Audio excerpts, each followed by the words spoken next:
Assalamualaikum warahmatullahi wabarakatuh. Salam sejahtera untuk kita semua.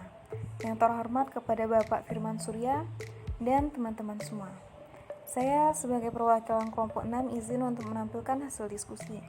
Namun sebelum menampilkan hasil diskusi, saya akan memperkenalkan anggota kelompok 6 terlebih dahulu, yaitu saya Aulia Safra Putri, Yunila Yusna, dan Farhan Arwis. Baiklah, di sini kami akan mempresentasikan materi yang berjudul siklus produksi.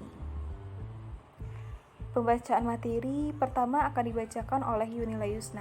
Kepada Yunila Yusna dipersilakan.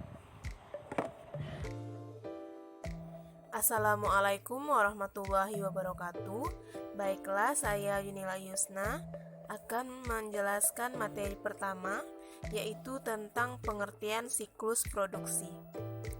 Siklus produksi atau production cycle adalah serangkaian aktivitas bisnis dan operasi pemrosesan informasi terkait yang terus-menerus berhubungan dengan pembuatan produk.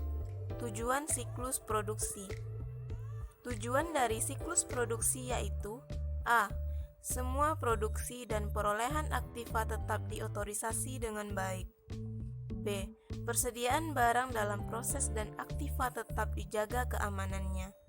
C. Semua transaksi siklus produksi yang valid dan sah akan dicatat. D. Semua transaksi siklus produksi dicatat dengan akurat. E. Catatan yang akurat dipelihara dan dilindungi dari kehilangan. F. Aktivitas siklus produksi dilakukan secara efisien dan efektif. Diagram konteks siklus produksi. Perhatikan figur 14 strip 1 yang merupakan gambar diagram konteks siklus produksi. Figur ini menunjukkan bagaimana siklus produksi dihubungkan dengan subsistem lain dalam sistem informasi sebuah perusahaan. Sistem informasi siklus pendapatan menyediakan informasi berupa pesanan pelanggan dan perkiraan penjualan yang digunakan untuk merencanakan tingkat produksi dan persediaan. Sebagai balasannya, sistem informasi siklus produksi mengirimkan informasi ke siklus pendapatan mengenai barang jadi yang telah diproduksi dan tersedia untuk dijual. Informasi mengenai kebutuhan bahan baku dikirim ke sistem informasi siklus pengeluaran dalam bentuk permintaan pembelian. Sebagai gantinya, sistem siklus pengeluaran menyediakan informasi mengenai perolehan bahan baku dan juga mengenai pengeluaran lain yang dimasukkan ke dalam overhead pabrik. Informasi mengenai kebutuhan tenaga kerja dikirim ke siklus sumber daya manusia yang sebagai balasannya menyediakan data mengenai biaya dan ketersediaan tenaga kerja. Terakhir, informasi mengenai harga pokok produksi akan dikirim ke sistem buku besar dan pelaporan informasi. Diagram arus data tingkat 0 dari siklus produksi. Figur ini menggambarkan 4 aktivitas dasar dalam siklus produksi, yaitu desain produk, perencanaan dan penjadwalan, operasi produksi, dan akuntansi biaya. Sistem informasi siklus produksi. Proses Departemen Teknik bertanggung jawab untuk mengembangkan spesifikasi produk. File daftar bahan baku menyimpan informasi mengenai komponen-komponen produk, dan file daftar operasi berisi informasi mengenai bagaimana untuk pembuatan setiap produknya. Untuk mengembangkan spesifikasi tersebut, Departemen Teknik mengakses kedua file tersebut untuk memeriksa desain produk yang serupa. Departemen Teknik juga mengakses buku besar dan file persediaan untuk informasi mengenai perkiraan penjualan dan pesanan pelanggan. Departemen Perencanaan Produksi menggunakan informasi itu, plus data mengenai tingkat persediaan saat ini, untuk mengembangkan jadwal induk produksi dan membuat catatan baru dalam file pesanan produksi dalam mengotorisasi produksi barang-barang tertentu. Selanjutnya, ancaman dan pengendalian. Ancaman pertama adalah risiko dari data induk yang tidak akurat atau tidak valid. Ancaman yang lain adalah pengungkapan yang tidak diotorisasi atas informasi produksi, seperti rahasia dagang dan peningkatan proses yang menyediakan perusahaan dan keunggulan kompetitif. Ancaman ketiga adalah kehilangan atau perubahan data produksi. Pengendalian yang dilakukan dapat berupa menerapkan pengendalian akses dan pemisahan tugas yang sesuai serta membackup data secara teratur dan lain-lain. Peran sistem informasi akuntansi SIA dalam siklus produksi yaitu yang pertama bauran produk, yaitu produk apa yang ingin diproduksi. Yang kedua penetapan harga produk, yaitu berapa HPP sampai produk selesai dibuat. Yang ketiga alokasi dan perencanaan sumber daya, yaitu apakah akan membeli produk lalu dijual atau membuat atau memproduksi sendiri lalu dijual. Yang keempat manajemen biaya, yaitu merencanakan atau mengalokasikan biaya-biaya yang timbul. Aktivitas-aktivitas pada siklus produksi. Aktivitas-aktivitas pada siklus produksi terbagi menjadi 4. Yang pertama desain produk, yang kedua perencanaan dan penjadwalan, yang ketiga operasi produksi, dan yang keempat akuntansi biaya. Desain produk. Desain produk tujuannya adalah mendesain produk yang memenuhi permintaan dalam hal kualitas, ketahanan, fungsi, dan meminimalkan biaya produksi. Proses desain produk ini menciptakan 2 dokumen utama. Yang pertama, daftar bahan baku atau BOM. Alat-alat seperti perangkat lunak manajemen siklus hidup produk atau Product Life Cycle Management atau PLM dapat membantu meningkatkan efisiensi dan efektivitas dari proses desain produk. Perangkat lunak PLM terdiri atas 3 komponen kunci, yaitu pertama, perangkat lunak Computer Aided Design atau CAD untuk mendesain produk baru dan menguji model produk 3 dimensi virtual sehingga dapat mengeliminasi biaya yang terkait dengan pembuatan dan penghancuran prototipe fisik. Yang kedua, perangkat lunak manufaktur digital yang menirukan bagaimana produk-produk tersebut akan diproduksi. Yang ketiga, perangkat lunak manajemen data produk yang menyimpan semua data yang terkait dengan produk. Peran akuntan adalah memberikan informasi yang menunjukkan bagaimana berbagai desain dapat mempengaruhi biaya produksi dan tingkat laba. Selanjutnya yaitu ancaman desain produk. Desain produk yang buruk mengakibatkan kelebihan biaya. Sedangkan pengendalian desain produk adalah analisis akuntansi biaya yang timbul dari pilihan desain produk dan analisis garansi dan biaya perbaikan. Selanjutnya perencanaan dan penjadwalan. Perencanaan dan penjadwalan tujuannya adalah mengembangkan rencana produksi yang cukup efisien untuk memenuhi pesanan yang ada dan mengantisipasi permintaan jangka pendek tanpa menimbulkan kelebihan persediaan barang jadi. 2 metode perencanaan produksi yang umum.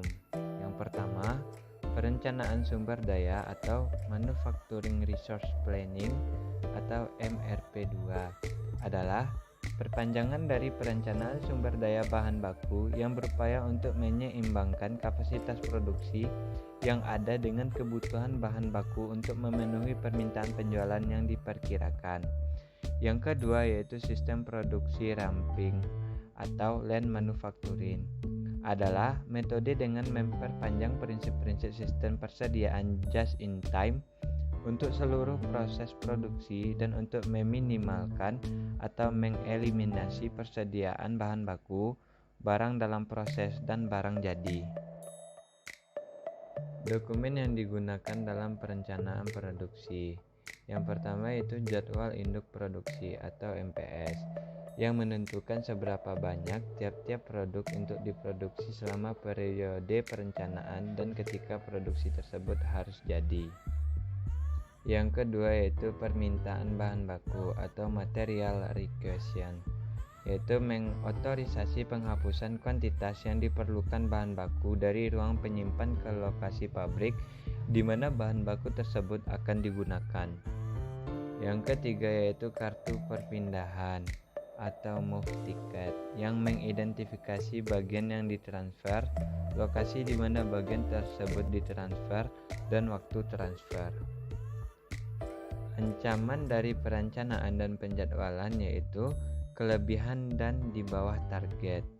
Sedangkan pengendalian perencanaan dan penjadwalan yaitu yang pertama, sistem perencanaan produksi, yang kedua, tinjauan dan persetujuan jadwal dan pesanan produksi, yang ketiga, pembatasan akses terhadap pesanan produksi dan jadwal produksi. Selanjutnya yaitu operasi produksi. Cara aktivitas ini dicapai sangat berbeda di berbagai perusahaan. Perbedaan tersebut berdasarkan jenis produk yang diproduksi dan tingkat otomatisasi yang digunakan dalam proses produksi.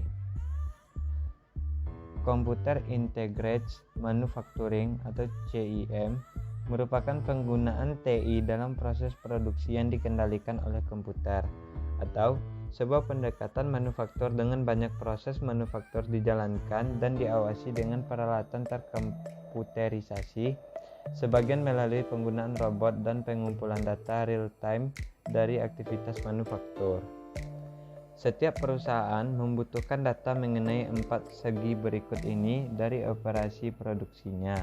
Yang pertama yaitu bahan baku yang digunakan, yang kedua jam tenaga kerja yang digunakan, yang ketiga operasi mesin yang dilakukan, yang keempat biaya overhead produksi lainnya yang terjadi. Peran akuntan adalah memahami bagaimana CIM atau Computer Integrated Manufacturing mempengaruhi SIA.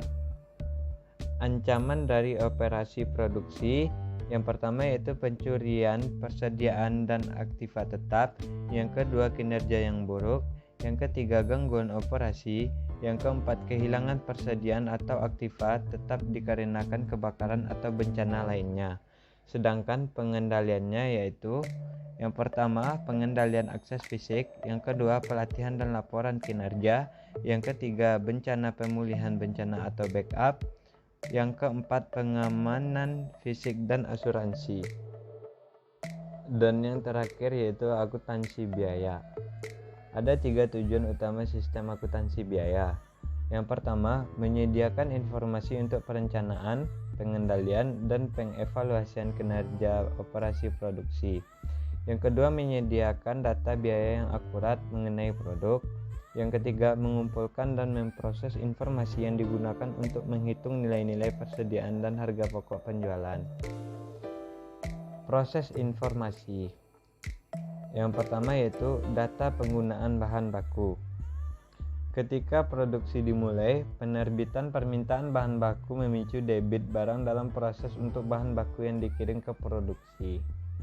Yang kedua, biaya tenaga kerja langsung, yaitu kartu jam kerja atau job time ticket, yaitu sebuah dokumen yang digunakan untuk mengumpulkan data mengenai aktivitas tenaga kerja dengan mencatat jumlah waktu seorang pekerja yang dikeluarkan dalam setiap tugas pekerjaan tertentu. Yang ketiga, penggunaan mesin dan peralatan, yaitu ketika perusahaan mengimplementasikan CIM untuk mengotomatiskan proses produksi, proporsi yang lebih besar dari biaya produk yang terkait dengan mesin dan peralatan yang digunakan untuk membuat produk tersebut.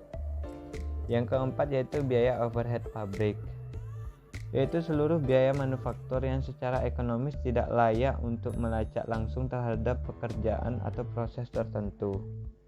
Perhitungan biaya berbasis aktivitas atau activity based costing dapat memperbaiki dan meningkatkan alokasi biaya baik dalam sistem biaya pesanan atau proses. Ancaman dari akuntansi biaya. Yang pertama yaitu data biaya yang tidak akurat, yang kedua alokasi yang tepat dari biaya overhead, yang ketiga laporan yang menyesatkan. Sedangkan pengendaliannya yang pertama yaitu otomatisasi data sumber, yang kedua perhitungan biaya berbasis aktivitas yang didorong waktu, dan yang ketiga metrik kinerja inovatif. Sekian presentasi dari kelompok 6. Apabila ada kata yang salah mohon dimaafkan. Wabillahi taufiq wal hidayah. Wassalamualaikum warahmatullahi wabarakatuh.